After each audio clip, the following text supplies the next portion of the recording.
Suddenly, another fart exploded. This time, it was not silent, and it came from the direction Princess Ugonma sat. Many years ago, in the village of Isi, there lived a very beautiful princess named Ugonma, the daughter of King Maduka and Queen Ugonma. Princess Ugonma was not only beautiful outwards, her inner qualities even outshined the outer ones. She was known as the apple of her father's eyes and the morning star of the people of Isi.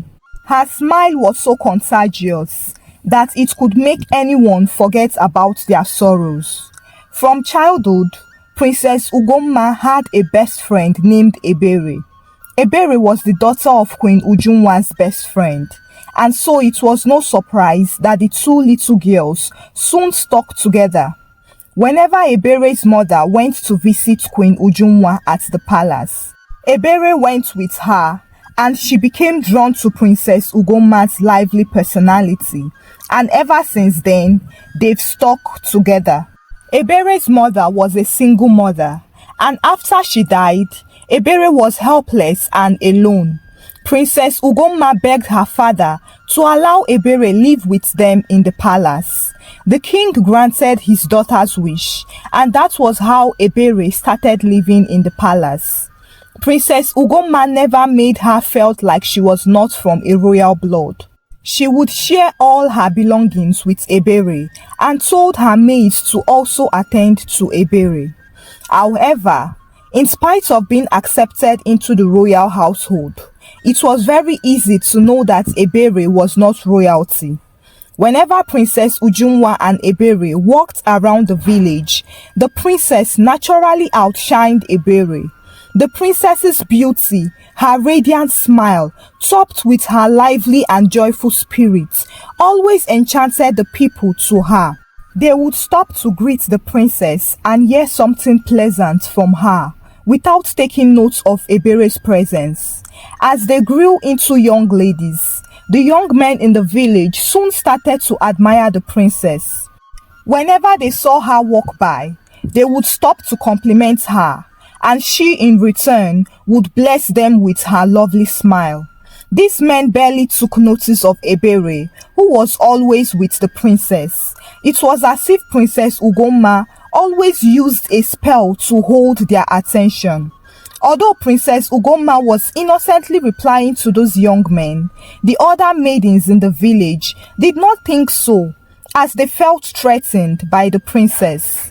Something disturbing happened one day that set all hell loose on the princess. She was approached by a wealthy young man who had just visited the village. The man had seen her the previous day and was immediately captivated by her beauty and personality. He immediately decided to marry her. He walked up to the princess and greeted her. He wasted no time in telling her his intentions. "It is an honor to be in your presence, dear princess. You are far beyond every other woman in your grade. I will be the most happiest man if you would grant me the honor of being your husband." Princess Ugonma was surprised. She was just seeing this man for the first time, and yet he had the courage to propose marriage to her. She was impressed by his courage and smiled at him. The young man continued, "I am Ebuka. I came from the neighboring village, and I must confess that I have not seen a princess who is this gorgeous and yet down to earth like you. Please, what is your name?" "Ugonma," the princess replied him. Ebuka then went on to tell her that he would love to change her name to Ugodia. The princess smiled and told him that he sure had a flattery tongue and a truckload of courage. As they went home that evening, Princess Ugonma asked Eber what she thought about Ebuka. Eber told her, "I think he is a brave man. He knows what he wants and is brave to go for it. So would you be considering his proposal?" The princess smiled and told Eber, "Let's see how it goes." Ebuka and Princess Ugonma started to see themselves more often, and the princess was beginning to like Ebuka.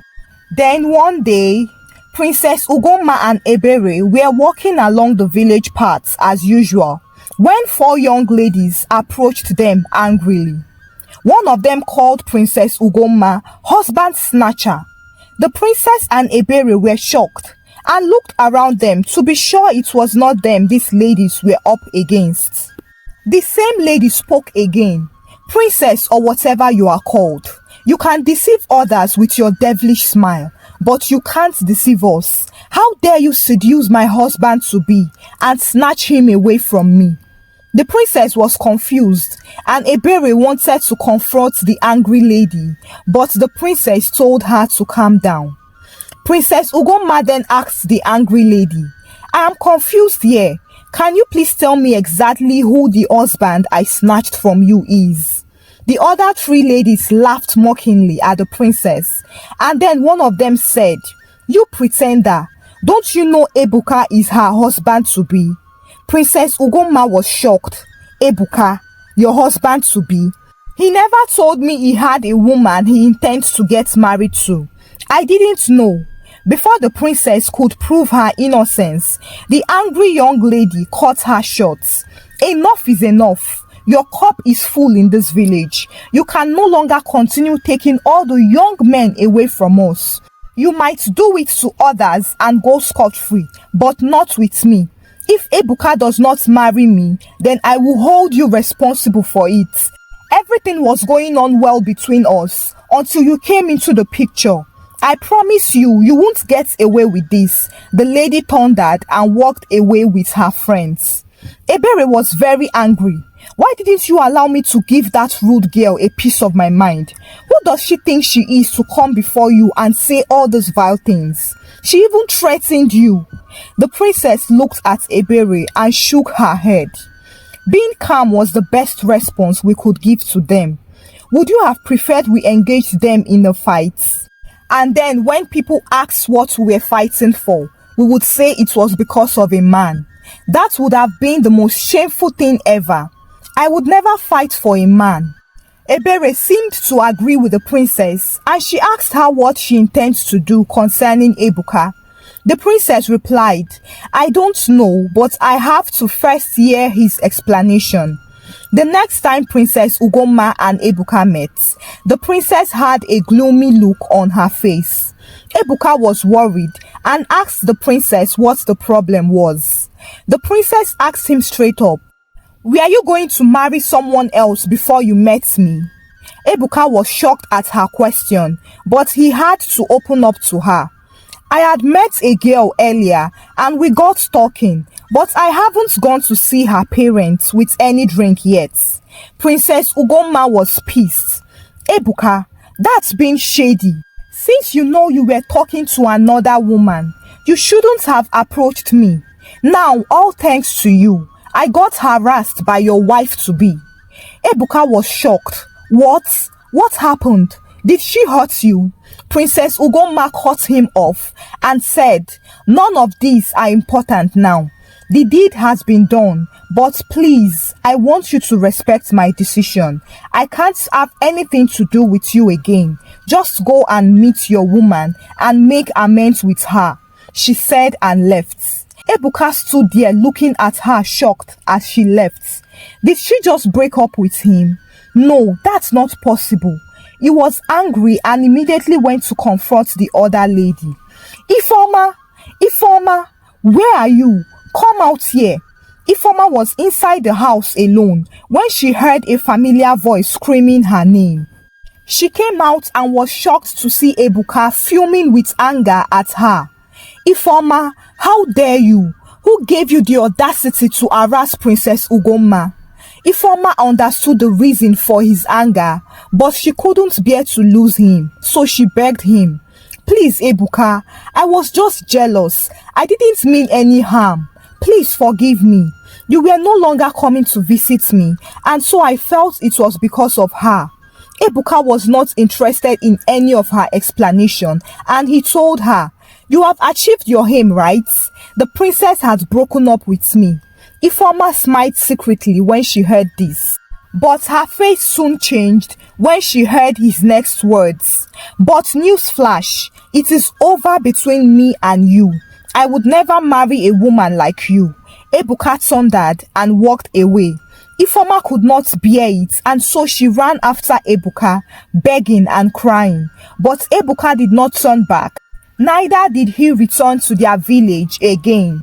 Ifeoma was heartbroken and continued to blame Princess Ugonma for it. She swore to never forgive her. Princess Ugonma continued with her life, and she soon attracted the attention of a prince from a neighboring village. She was hesitant at first to accept the prince, but after studying him and getting to know him better, she opened up and agreed to be in a relationship with him. This prince's name was Obieze, and he was the heir to his father's throne. The prince and the princess were so much in love and were already making plans to get married. Prince Obieze invited Princess Ugonma to his father's palace. He had boasted so much about her beauty in the presence of his friends, and they were all eager to meet this beauty personified.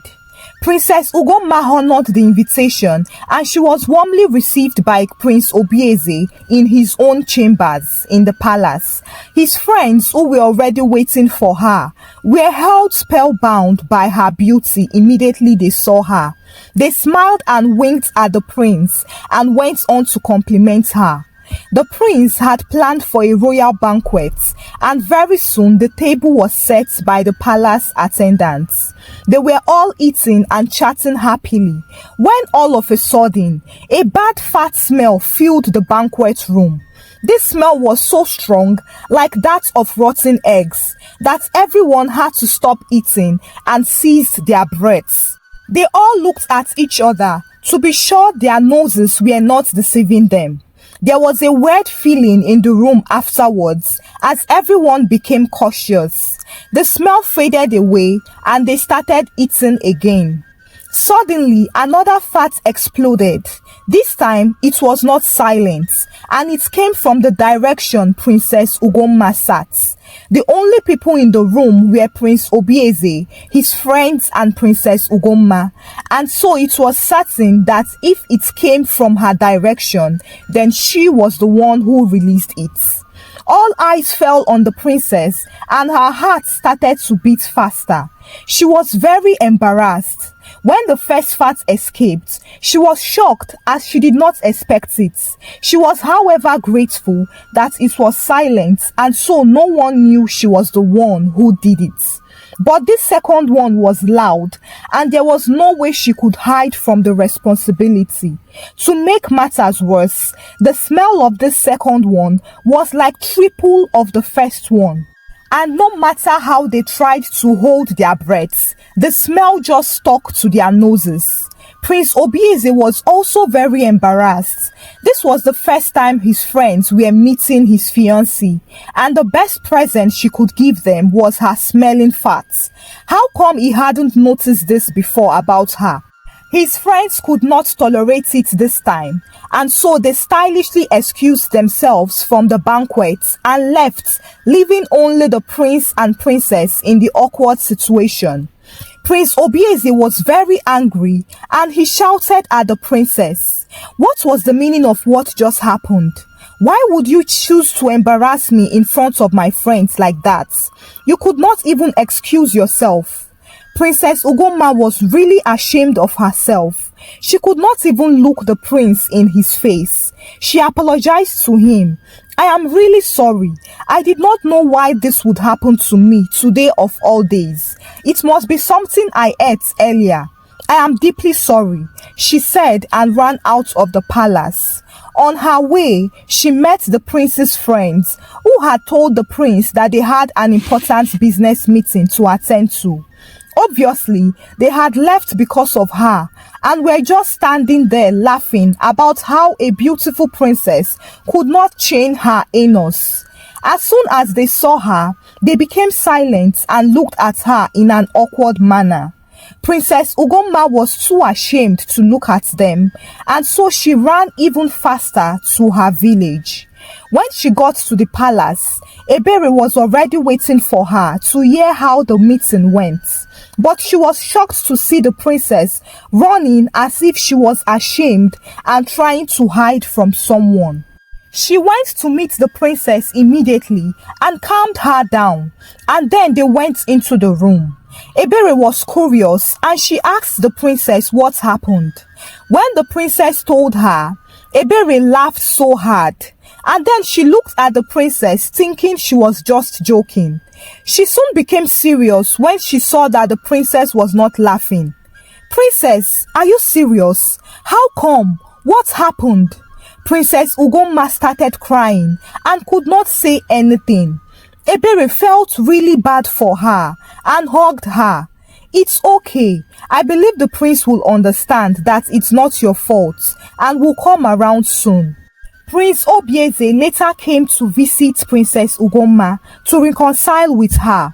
Princess Ugonma was still ashamed and continued to apologize, but the prince assured her that it was okay and he was no longer angry. He hugged her and stroked her hair. As he was hugging her, Princess Ugonma released a loud fart unexpectedly. Prince Obieze immediately pushed her away and held his nose. He looked at her with fury in his eyes. Princess Ugonma, who was taken unawares also, looked scared and stood back from him. She was dumbfounded and didn't know what to say to the prince. The prince was filled with regrets. He should have just forgotten about her after the incidents at the banquet. Truly, it was a dirty character of hers, and he would never marry a woman like that. He spat out his long-held breath and walked away from Princess Ugonma. She tried to run after him to beg him, but he threatened her to never show up in his presence again. Princess Ugonma was really heartbroken. What kind of bad luck was this? She was cultured enough to be releasing farts in public. Why did it suddenly start happening now? Eber assured her not to be too worried and see everything that happened to her to be for good. Who knows, maybe if you had married Prince Obieze, you would regret it. What kind of man even breaks up with a woman he claims to love just because she farts loudly? Eber then told Princess Ugonma that they should go and visit the herbalist to know if there was any herbs that could cure the uncontrollable farts. They went to see the herbalist and he gave the princess some herbs to drink. He also told her to avoid some food so that her stomach could reset. She went back home and did as she was told, and she seemed to get better. Princess Ugonma returned to her lively way of life. She would take her long walks around the village, and when the villagers passed by, she would greet them with her warm smile. However, something strange started to happen.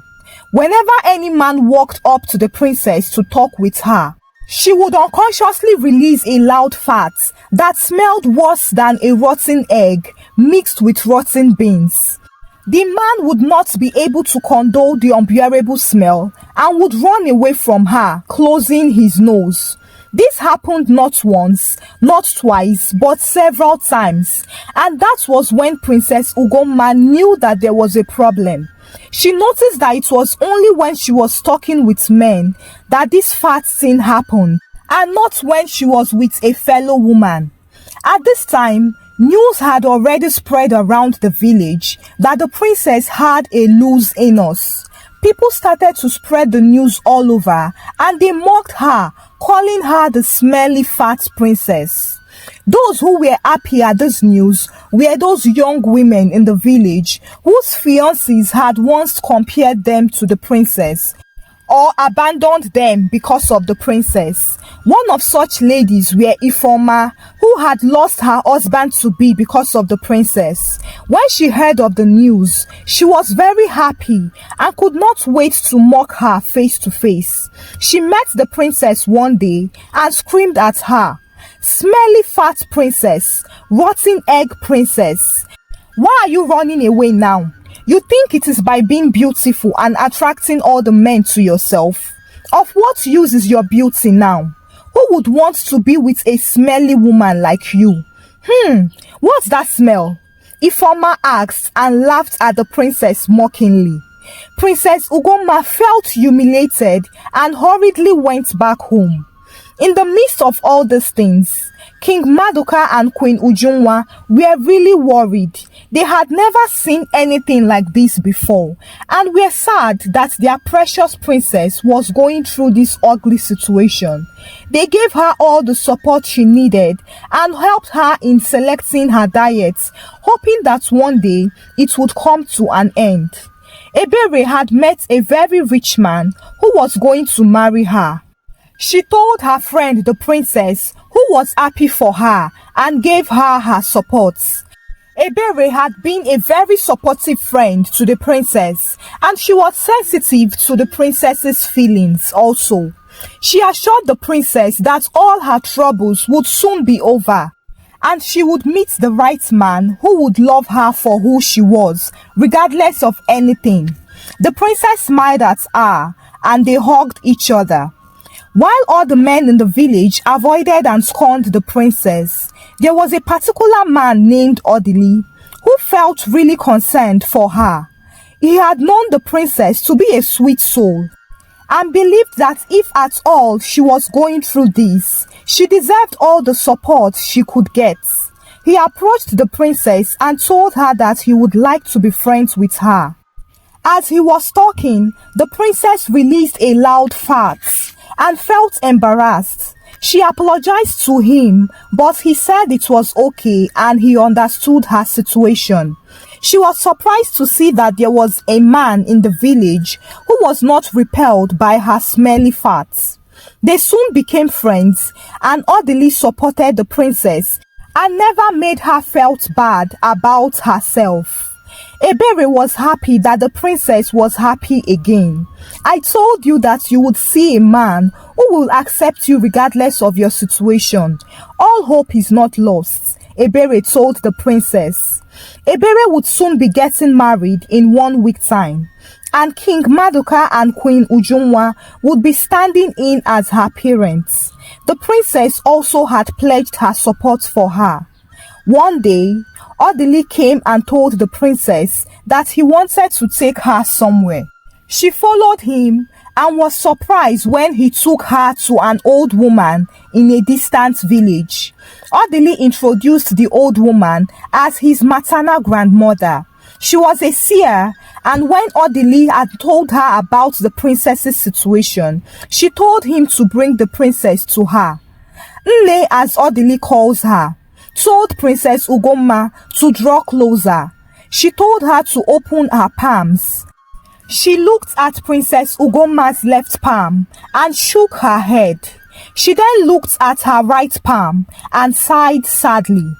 Nne then told them that if she had seen a dark cloud on her left palm, it meant that the person that inflicted her with this shameful curse was somebody far from her, but rather she saw a dark cloud on her right palm, which means that it was a close person that did this to her. The enemy was within. Odili and the princess were still confused, but Nne told them not to worry, as the truth would soon come to light. She told the princess to go to Iyofo, the water of justice, to get her healing. She was to tie a white wrapper on her body and go dip herself into the river 7 times. If she was innocent and did not deserve the affliction, then Iyofo would heal her and return the affliction permanently to the evildoer with double consequences. The princess and Odili thanked his grandmother and they left. They went to get a white cloth immediately, and the princess went to the river to do as she was told. When she came out to meet Odili, who was waiting for her at a distance, she looked at him with hope in her eyes. He held her and told her that it was settled.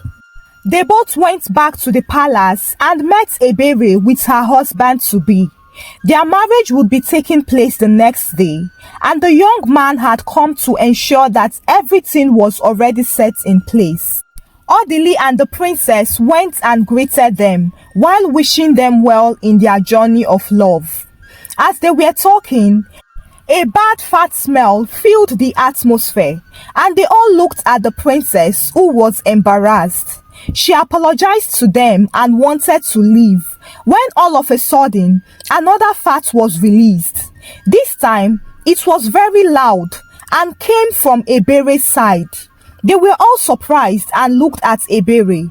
Eber too was shocked and wondered what just happened.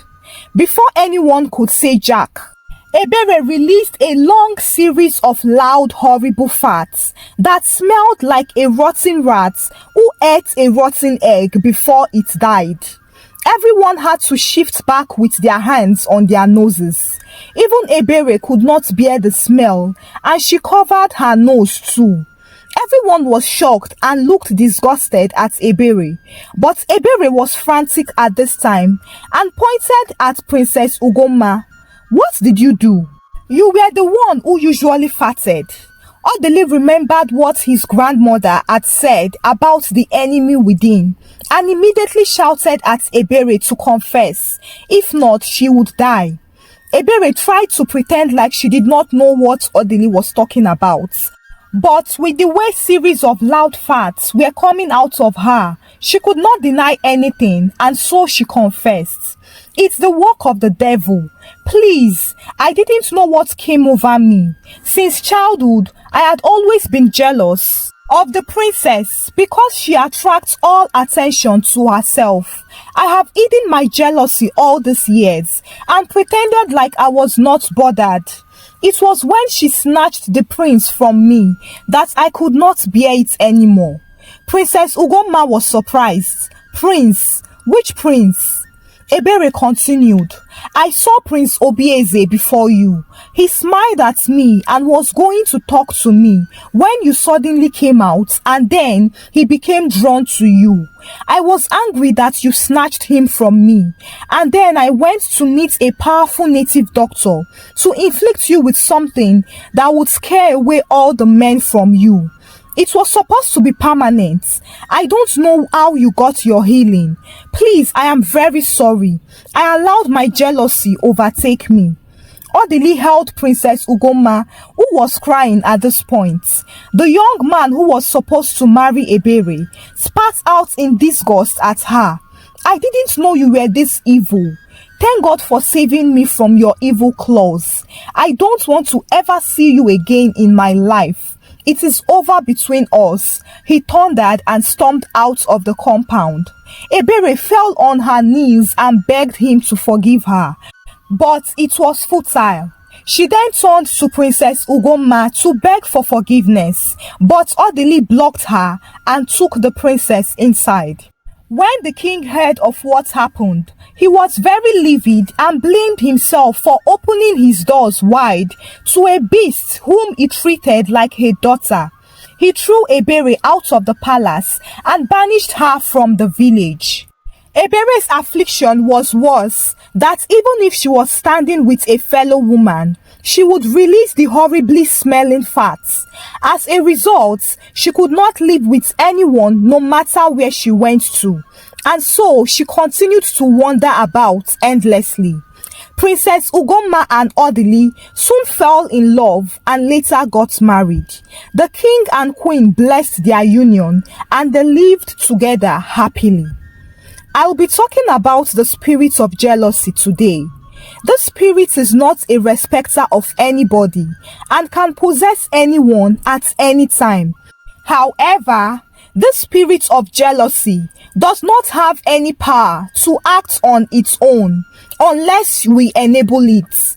Once enabled, this spirit can drive the person it possesses into doing grave evil that will eventually lead to that person's doom.